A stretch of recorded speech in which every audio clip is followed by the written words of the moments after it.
Desks lay overturned across the classroom floor, books torn open, paint smeared across the walls like a child's cry no one had answered. In the middle of the chaos stood an 8-year-old girl, Eleanor Whitmore, small, wild-eyed, her uniform soaked in watercolor and grief. "You can't make me like you! I don't want another teacher! I want my mom!" Her voice cracked, but no one moved. The teacher at the door clutched her resignation letter like it was armor, trembling as if the child before her were a ghost. Eleanor's chest heaved. "Go ahead! Quit like the others! Everyone leaves! Everyone always leaves!" The silence that followed hurt more than her words. The teacher at the door whispered something no one could hear, dropped her keys on the desk, and left. The room stayed still, except for the sound of Eleanor's shaky breathing. Outside, Principal Green watched through the narrow window. Beside her, Jonathan Whitmore stood stiff and expressionless, power in his posture, defeat in his eyes.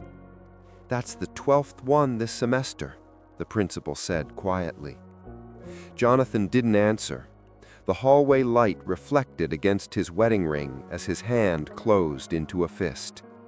Somewhere beyond the walls, reporters shouted his name, their cameras flashing through the rain. He turned and walked away. That night, the city burned with light. Inside the Whitmore penthouse, silence echoed louder than the storm outside. Floor-to-ceiling glass revealed Manhattan glittering below, a world that had everything except peace. Jonathan sat at his desk, staring at a photograph. Lucy's smile still glowed in it, his late wife, holding Eleanor in her arms. It felt like another lifetime. Rain struck the windows in relentless rhythm. His assistant had left hours ago.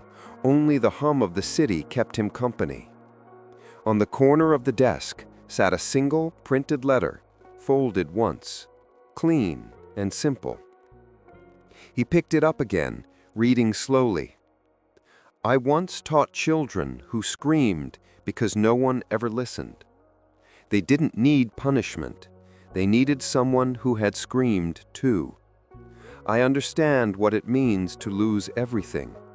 If you'll let me, I'll help her find her way back. Amina Okafor." He didn't know why he read it twice. Maybe because it didn't sound like a job application. It sounded like a promise. He looked out at the city, jaw tightening. "Another stranger," he murmured, and dropped the letter back onto the desk. But even as he turned away, the name stayed with him. Amina Okafor, like a whisper he couldn't silence. Across town, in a small apartment above a laundromat in Harlem, a candle flickered beside a framed photograph of an older woman in traditional Nigerian dress. Amina Okafor knelt on the floor, laptop open, the same email glowing on the screen. Private position, Whitmore family. She read it once more, then closed her eyes. The storm outside howled against the window, but her heartbeat was calm. She whispered into the quiet, her accent soft and sure. "This storm doesn't scare me anymore." And somewhere across the city, a child cried herself to sleep. The Whitmore mansion looked like a fortress built to keep feelings out. Marble floors, glass walls, perfect symmetry, everything polished, everything silent. When the doorbell rang, Jonathan hesitated before opening it. The woman standing there wasn't what he expected. No stiff suit, no forced smile. Just a calm presence wrapped in a navy dress, her dark curls pinned loosely, eyes steady and alive. "Amina Okafor," she said simply, extending her hand. Jonathan stepped aside without a word. The air between them carried both curiosity and doubt. She walked in slowly, her gaze moving not toward the chandelier or the marble staircase, but to the framed photographs along the wall. Lucy's smile, Eleanor's laughter frozen in time. "You're not looking at the art," Jonathan said. "Art can be replaced. These can't." He said nothing. For the first time in months, the house felt smaller. They sat across from each other in the library. Sunlight filtered through tall windows, touching the leather spines of unread books. Jonathan crossed his arms, measuring every word before it left his mouth. 12 tutors in 4 months. None of them lasted a week. Amina nodded. That's because they tried to fix her instead of understanding her. He frowned. You talk like you already know her. I know pain. It speaks the same language everywhere. Her voice was calm, but her eyes held something ancient, a quiet strength born from surviving too much. He leaned back, studying her. You're not what I expected. Good. Expectations are why people leave. The sound of something breaking echoed from upstairs. Jonathan winced. She's at it again, he muttered, standing. Amina rose too. Let me go. He hesitated. You don't even know her. I don't need to. I know storms. Before he could stop her, she was already walking toward the stairs. Upstairs, the hallway looked like a battlefield. Paint stains, broken toys, the door at the end half open. Amina stepped inside. Eleanor stood on her bed, clutching a necklace in her small fists. Tears streaked her face, but her voice came out sharp. You're the new one, right? Number 13? Amina didn't answer. She just walked closer, slow and steady. If you try to tell me what to do, Eleanor hissed, I'll break it. This was my mom's. Amina stopped a few steps away. You could, but it won't bring her back. The child's lip trembled. Then I'll have nothing. Amina's voice softened. You already have nothing, because you're trying so hard not to feel. Eleanor's glare faltered. When I was your age, I lost my mother too. The world broke, and I thought if I broke with it, maybe the pain would stop. It didn't. It just got quieter and heavier. The necklace shook in the girl's hands. I'm not afraid of your anger. I've met mine before. The child's shoulders fell. Her knees wobbled. She sat on the edge of the bed, still holding the necklace. Everyone leaves, she whispered. Amina knelt in front of her. Not me. Silence filled the room. For the first time, no shouting, no breaking, just breathing. Downstairs, Jonathan stood frozen at the bottom of the staircase, listening. He didn't understand what had happened, but he knew something had shifted. When Amina came down moments later, her expression was calm, her steps steady. She's not broken. She's grieving, and grief doesn't need control. It needs company. He watched her walk past him toward the door, unable to speak. For the first time since Lucy's death, he felt something strange rising in his chest. Hope. The sun rose slow and golden over the Whitmore estate, touching everything that had forgotten warmth. The kitchen smelled of burnt toast and silence. Eleanor sat at the table, chin resting on her palm, staring at her untouched pancakes. Across from her, Jonathan scrolled through emails, pretending not to see how small she looked in her own chair. Then came the sound of soft footsteps. Amina entered, wearing a simple linen blouse and the kind of calm that changed the air around her. She didn't speak at first. She simply opened the window, letting the breeze carry in the scent of morning. No one had opened that window in months. Eleanor's eyes flicked up, curious. Jonathan didn't look. Amina poured herself a cup of tea, then spoke gently. "In my country," she said, "we say that every new day is a chance to meet yourself again." Eleanor frowned. "What if you don't like yourself?" Amina smiled. "Then you meet her with kindness, not judgment. That's how she learns to change." Jonathan glanced up briefly, as if those words weren't meant for him, but hit anyway.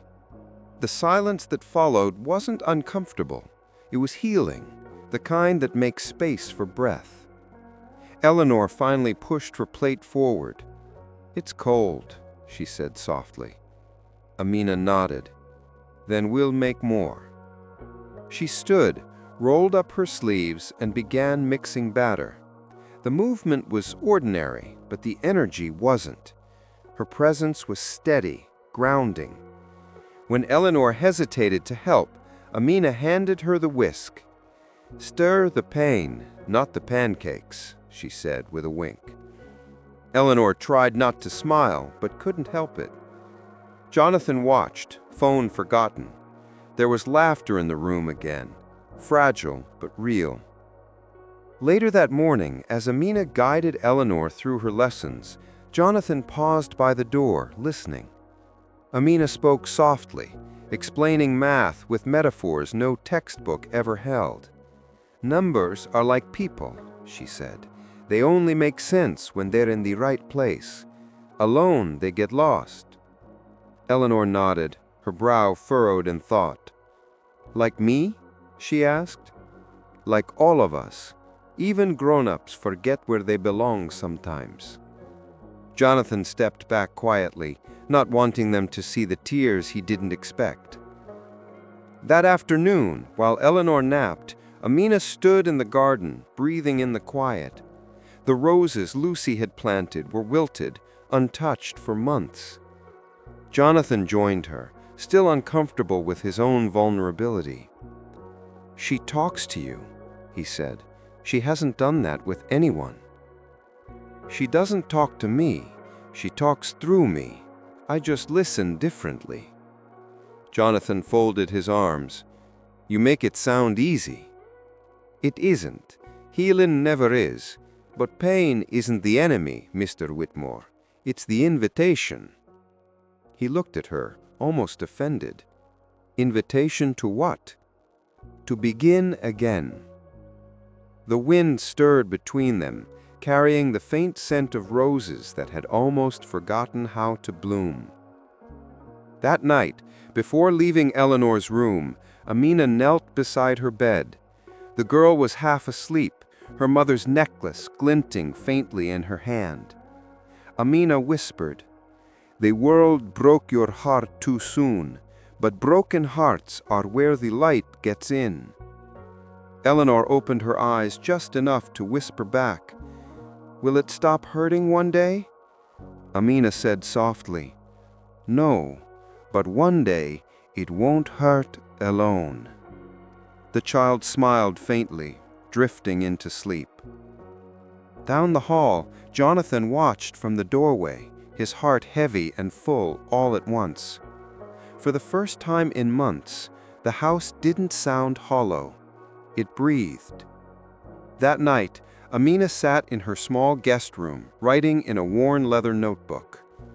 "The greatest act of love is to stay when leaving is easier. Some storms don't ask to be conquered, only understood." She closed the notebook and looked out the window. The same stars she had watched as a child in Nigeria hung above this new sky, reminding her of something her grandmother once said. "No soul is too lost to be found. Some just need someone who remembers the way." The next morning would bring new tests, new judgments, and new eyes watching from the outside. But for now, inside those walls, something fragile and holy had begun. A home, learning to love again. Days passed, and the house began to change in ways no one could name.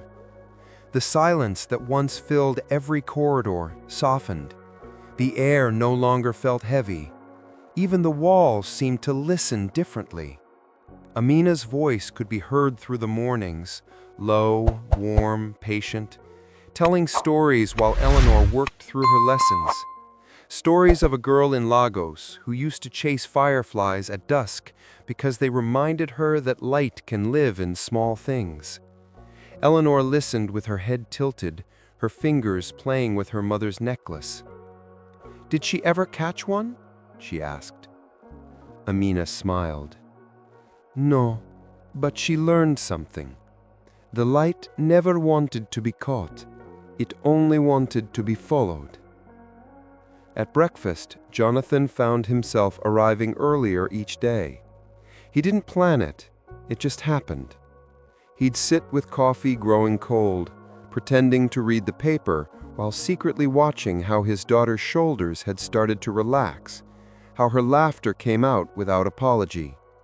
Amina was always calm. She didn't talk about rules or behavior. She talked about courage, forgiveness, the quiet work of rebuilding a heart. "You can't teach a flower to bloom," she told Eleanor one morning. "You only water it and wait for the sun." The girl smiled shyly. "So, you're the water?" Amina shook her head. "No, I'm just the reminder that rain is never the end of the story." Jonathan looked up then, and something in his chest loosened, something that had been locked since Lucy died. That afternoon, Amina found him in the garden, staring at the roses Lucy once planted. They were half dead, the soil dry and cracked. "She loved these," he said quietly. "They said they were her therapy." "Then bring them back," Amina replied. He looked at her as if she had suggested the impossible. "I don't know how." "You don't have to know," she said. "You just have to care again." She knelt, pressing her hands into the dirt. Jonathan hesitated, then joined her. For the first time, the earth touched his skin, cold, alive, humbling. "The living and the grieving both need tending," Amina said, turning the soil. "Neglect either and both start to die." He didn't answer, but his hands didn't stop.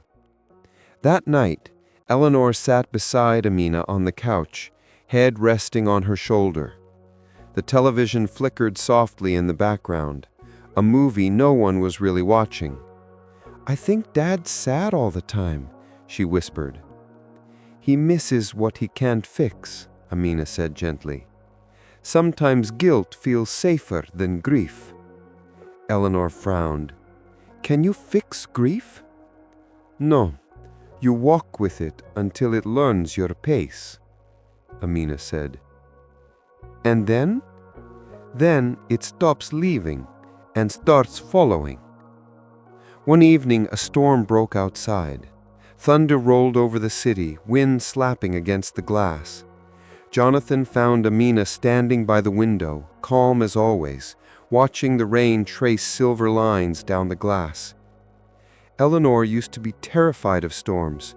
Now she sleeps through them. Children learn peace from the hearts that hold them. And peace doesn't mean the storm stopped.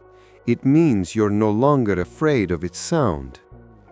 He looked at her, really looked at her, and realized she wasn't just teaching his daughter, she was teaching him how to feel again.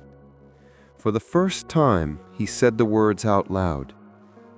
"I don't know how to be her father anymore." Amina turned from the window, her gaze steady and kind.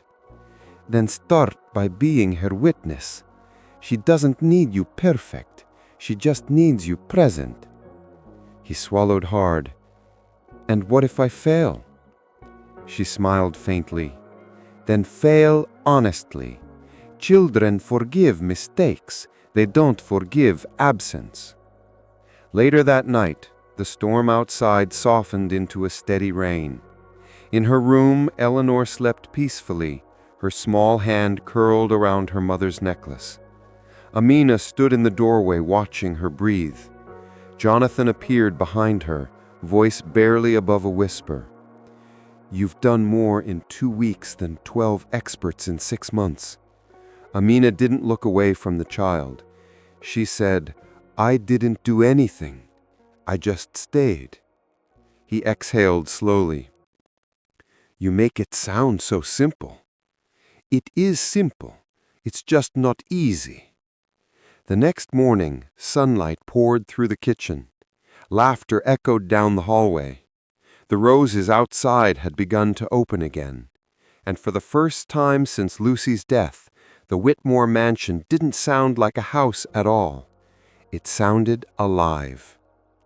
Grief doesn't disappear when love returns. It transforms, because healing isn't forgetting, it's remembering without fear. It began with a sound, one phone vibrating on the counter, then another. Jonathan picked it up, frowning. His assistant's name flashed on the screen. He answered. And just like that, peace shattered. A video. Grainy, stolen from the school's archives. Eleanor's voice screaming through speakers. "Everyone leaves! I'll break it like I break everything!" The clip ended before Amina ever appeared. No context, no compassion, only a headline. Billionaire's daughter spirals under the care of Nigerian nanny. Within hours, the world decided its truth. Unfit father, unqualified immigrant, dangerous child. The noise was everywhere, on screens, in whispers, outside their gate. Reporters camped on the sidewalk, waiting for pain to perform again. Inside, Eleanor hid behind the couch, shaking. "They're talking about me. They hate me." Amina knelt beside her, her presence still steady, even as the world turned cruel. "They don't hate you. They just don't understand you. And people fear what they don't understand." Jonathan's voice rose from across the room, anger spilling into panic. "This is a nightmare! They're destroying her! Us! I should have known this would happen!" Amina turned to him. "You can't fight a fire by becoming it." He stopped, chest heaving. "You don't get it! They'll come for her, for me, for you!" "They can only take what you surrender," she said. The next morning, 2 black cars stopped in front of the house. Child Protective Services. Eleanor clung to Amina's arm. "Are they taking me away?" Amina smoothed her hair. "No one can take away who you are. Remember that."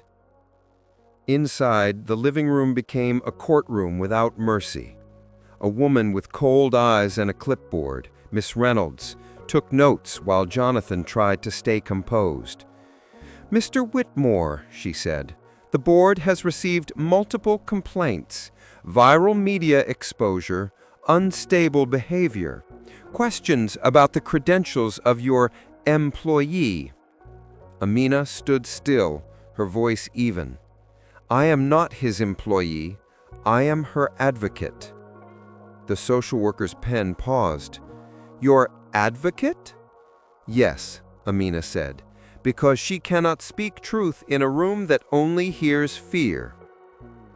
The woman blinked, unsure how to answer. Eleanor stepped forward, trembling but brave. "She helps me breathe when I can't, and she stays. Everyone else runs, but she stays."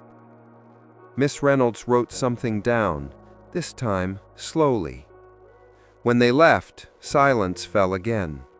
Jonathan collapsed into the armchair, face buried in his hands. "This is my fault! Everything I touch turns to ruin!" Amina looked at him with quiet compassion. "Guilt is a heavy coat. You wear it thinking it keeps you warm, but it only keeps the light out." He raised his head, his voice breaking. "They're going to take her from me, aren't they?" "They can't take what love already claimed, but you must fight for her, not with fear, with truth." That night, the house was too quiet. Eleanor refused to eat. Jonathan sat by the window, staring into the rain. And Amina, tired but unbroken, wrote in her small notebook by candlelight, "When the world screams lies, don't scream back. Whisper the truth until it becomes louder than fear." Her grandmother's words returned to her, words she had heard as a girl in Lagos Epute. "You are not the storm's victim. You are the calm it never learned to break." She closed the notebook, looked toward the door where Eleanor slept, and smiled softly. "I will not let them take her light, even if I must stand alone to protect it." But she wouldn't stand alone for long, because when the next storm came, it wouldn't just be the world against Amina. It would be Amina, Eleanor, and Jonathan, together, finally. Three hearts learning that the only truth stronger than judgment is love that refuses to leave. They call it a scandal, but I call it resurrection. Because some stories must break before they can breathe. The first thing to leave was silence, then peace, then Amina. It started with a phone call. Jonathan stood by the window, the city blurred beneath him, while voices on the line turned his heart to stone. The board demanded distance, the public wanted accountability, and though no one said it outright, he heard the truth behind their words. Get rid of her. She doesn't belong here. When he hung up, Amina was already packing. Eleanor sat on the stairs, eyes wide with disbelief. "You said you'd stay." "I will," Amina said gently, folding a blouse into her small suitcase. "But sometimes, to stay, you have to step back first." The child shook her head, tears hot on her cheeks. "That doesn't make sense." "Neither does love," she whispered, "but it still saves us." Jonathan appeared in the doorway, guilt carved into every line of his face. "They're threatening to take her, Amina, if I don't comply." She turned toward him, calm but burning. "You think compliance protects her?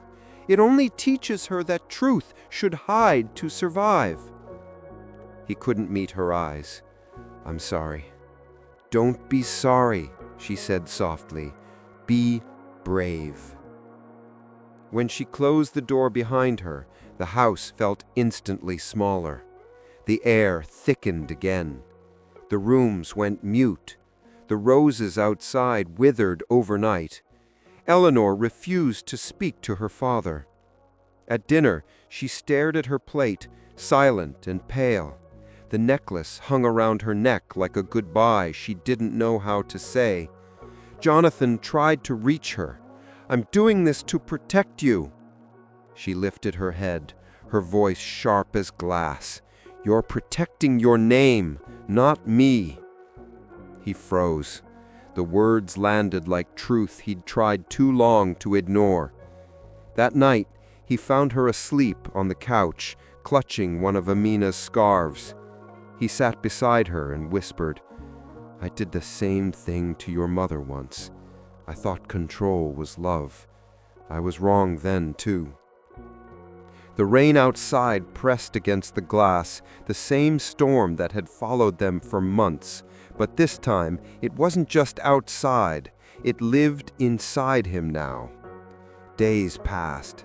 Eleanor stopped eating, stopped laughing, stopped believing anyone stayed. One afternoon, Jonathan found her in the garden, the necklace broken, the charm missing. She looked up at him, eyes hollow. "She's gone, and so are you." He knelt, tears rising without permission. "I don't know how to fix this." Eleanor's voice cracked. She said we're not supposed to fix broken things. We're supposed to hold them. He covered his face, sobbing. I don't even know how to hold you anymore. She stepped closer, trembling. Then start by not letting go. He wrapped his arms around her, clumsy, desperate, human.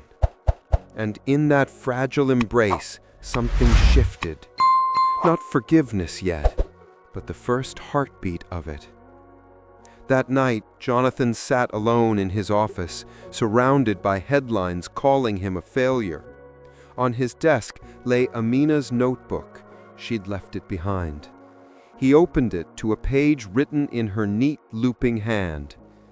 When the healer leaves, it is not abandonment. It is invitation for the wounded to rise. He closed his eyes. Her voice lived in every word. He whispered into the empty room, "You didn't leave. You're still here." And for the first time, the guilt that had ruled him began to loosen its grip. Somewhere across the city, in a small apartment above the laundromat, Amina lit a candle and whispered a prayer. She could still feel them, their pain, their confusion, their hearts learning to break open the right way. Sometimes, she wrote that night, you must walk away to remind them of the silence your presence kept away. She closed her eyes and saw Eleanor's face, brave, fierce, still reaching for light. She said softly, "I will return, but only when they're ready to see that love never left." By the end of that week, the Whitmore mansion had returned to what it once was, beautiful, empty, echoing with loss. But deep inside its walls, something was waiting to bloom again, something the world couldn't touch or twist, because love, once it has truly stayed, never really leaves. Pain will break you, but breaking is how light finds its way in. The day of the hearing arrived cold and gray, as if even the sky held its breath. Reporters swarmed outside the courthouse. Cameras clicked, eager to capture failure before grace had a chance to appear. Inside, the room smelled of paper and tension. Eleanor sat beside her father, small but still. Jonathan's hands shook under the table. His tie was perfect. His heart wasn't. At the front, the board members whispered among themselves. Child Protective Services, school administrators, lawyers, each one with their verdict already half written. Miss Reynolds, the social worker, adjusted her glasses. "The issue before us is simple," she began. "A child displaying repeated emotional outbursts, a guardian under media scrutiny, and a caretaker with no verified credentials." The words felt like knives. Jonathan opened his mouth, but nothing came out. Then a sound from the back of the room. Footsteps, steady, certain. Every head turned. Amina Okafor stood at the doorway, calm as dawn after a storm.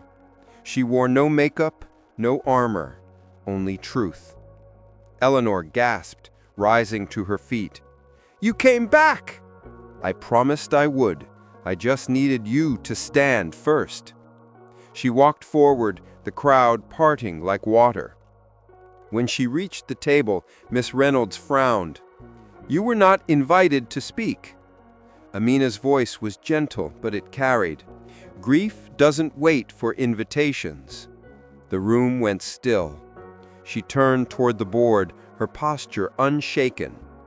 "When I first met Eleanor, she didn't scream because she wanted attention. She screamed because silence had become unbearable. You call her unstable. I call her honest." A murmur rippled through the room. Amina continued, her words slow and deliberate. "In my country, We say that when a child cries, the whole village listens. If no one listens, the child learns to scream. All I did was listen." Jonathan lowered his head, tears threatening. "She doesn't need to be fixed," she said. "She needs to be believed." The silence that followed felt sacred. Then Eleanor stepped forward. Her voice trembled at first, but she didn't stop. "They call me broken, but I'm not. I'm just sad. My mom died, and I didn't know what to do with the pain, so I threw it at people. But Amina didn't run. She stayed." Her eyes shone with tears, but her words carried the strength of every moment she'd survived. "She told me love doesn't mean pretending the storm isn't there. It means learning to dance in the rain." The room softened. Even the board members stopped pretending to be neutral. Eleanor took a deep breath. "Everyone keeps talking about my dad like he's the problem, but he's just hurt too. We both were. Amina helped us remember what my mom used to say, that love isn't loud, it's consistent, and that's what she gave us."